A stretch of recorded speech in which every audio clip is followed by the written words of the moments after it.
Welcome to the Comfy Chairs, a podcast from 123 Limited. I'm Kate, and today I'm sharing a comfyHQ segment where we get practical about what it really takes to lead well. I'm answering two questions that land at the intersection of connection and performance. First, what role does mentorship play in leadership development? And second, how do you lead a remote or hybrid team effectively? These might seem like very different topics, but they share a core challenge. In both cases, you're trying to build trust, share knowledge, and support people's growth, even when you're not sitting in the same room. What role does mentorship play in leadership development? I love this question. When I led an organizational development team, we built a leadership academy with programs tailored to executives, middle managers, frontline supervisors, and emerging talent. I ensured every one of those programs included a mentoring component.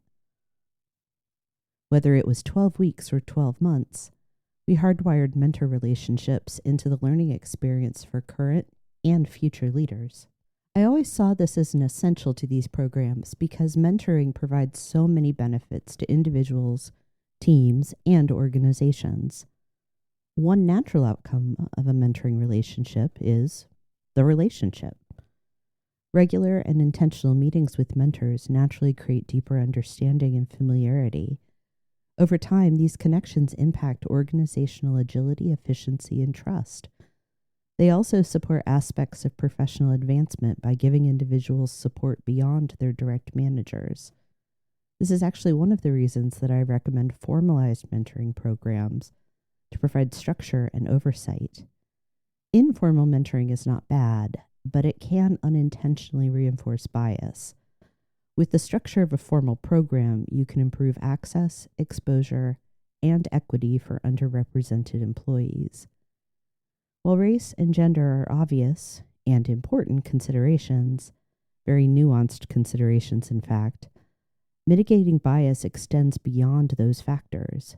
Tenure, professional background, personality, all of these and more can be unintended barriers to great mentor relationships. Imagine a quiet, introverted employee who has great potential and needs guidance to find her voice and be comfortable in larger groups.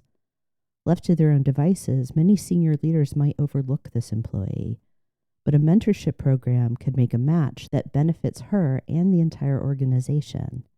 When leadership development provides mentoring opportunities, it allows you to cross-pollinate personalities, functions, and countless other populations within your organization, and provide the space for people to create significant connections.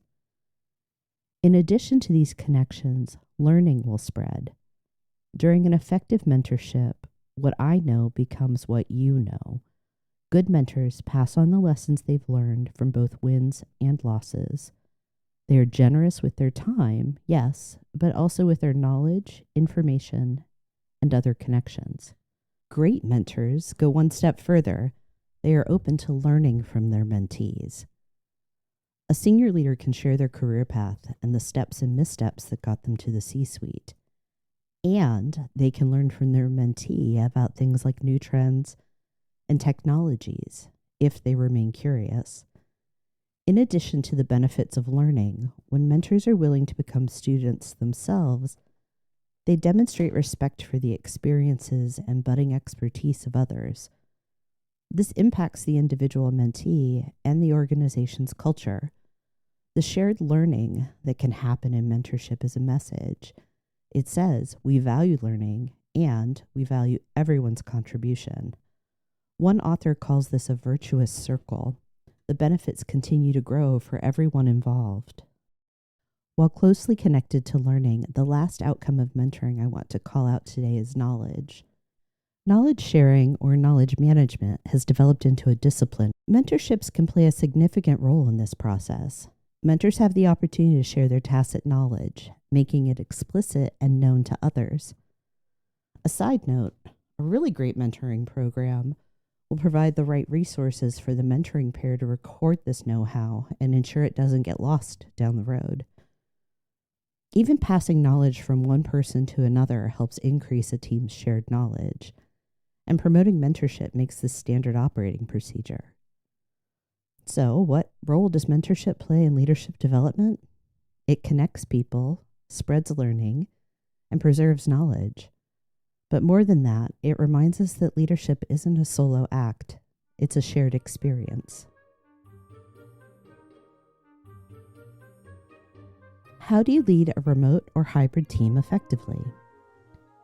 In its 2023 Global Human Capital Trends report, Deloitte offered this insight about remote and hybrid work.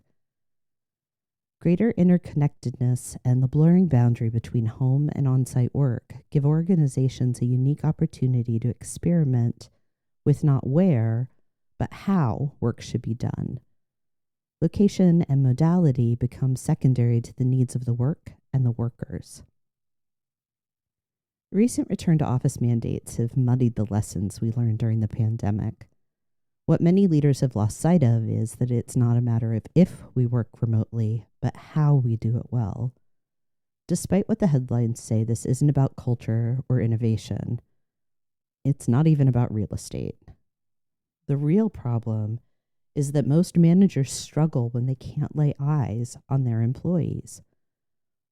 I've coached many leaders who have responsibility for multiple shifts and can't wrap their heads around how to manage the performance of night or weekend staff.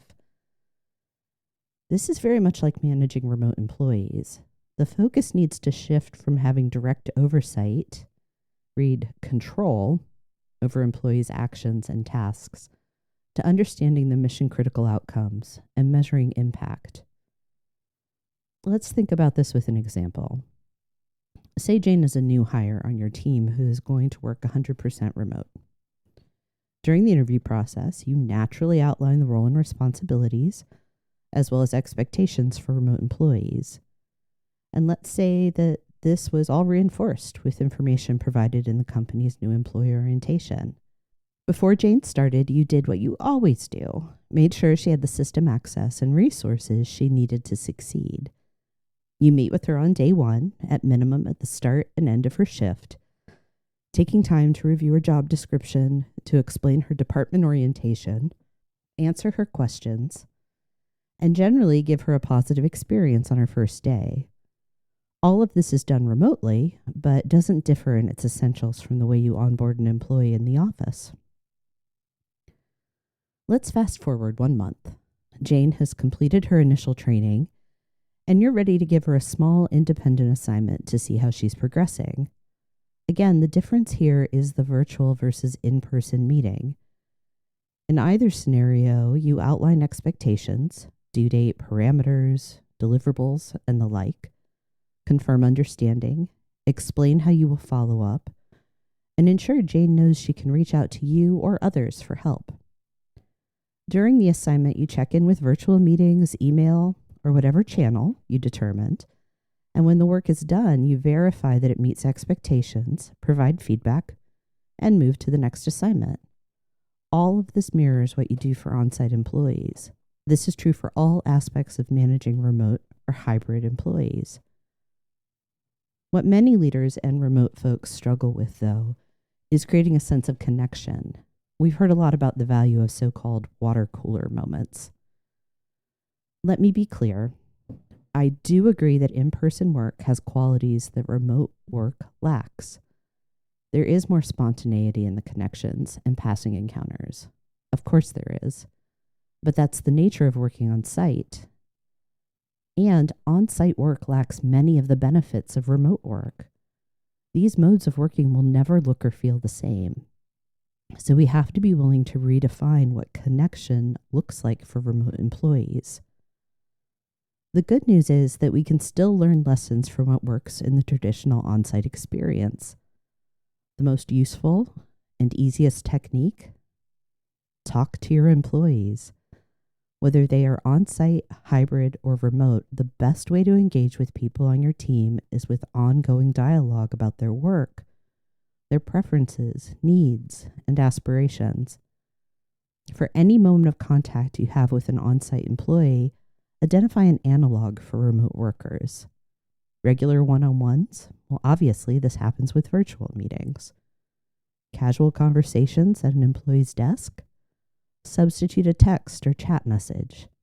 In fact, book 10 or 15 minutes every day to send a quick note to your remote team, something that mirrors the types of off-the-cuff questions and conversation you have with on-site staff. How was your weekend? What do you need today to keep on track with that report?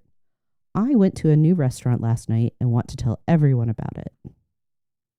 It won't be exactly the same, but it doesn't have to be. Remote work brings different benefits, and part of the deal is losing some of those unplanned office moments. The key is to acknowledge that trade-off and talk about it. Make it part of the conversation you are already having, or should be having, about the employee experience. The only real difference here is how intentional you have to be. And at the end of the day, all good leadership is intentional. So the small increase in effort and attention to the details will be a natural expansion of what you already do. Leading remote and hybrid teams isn't about reinventing management.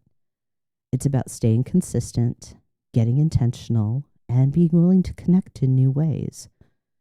If you're doing the work of leadership well, most of the skills you need are already there.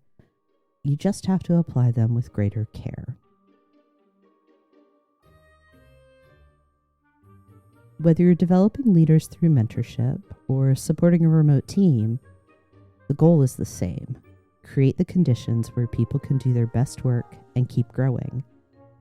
That requires intention, a little creativity, and a lot of listening. If you're looking for support to strengthen your leadership programs or team practices, that's the work I do at 123 Limited. You can learn more or reach out at 123limited.com. And if you have a question you'd like me to explore in a future comfyHQ episode, send it my way. Next week, I'll be back in the comfy chairs with a conversation about confrontation with my father as a special guest. Thanks for listening.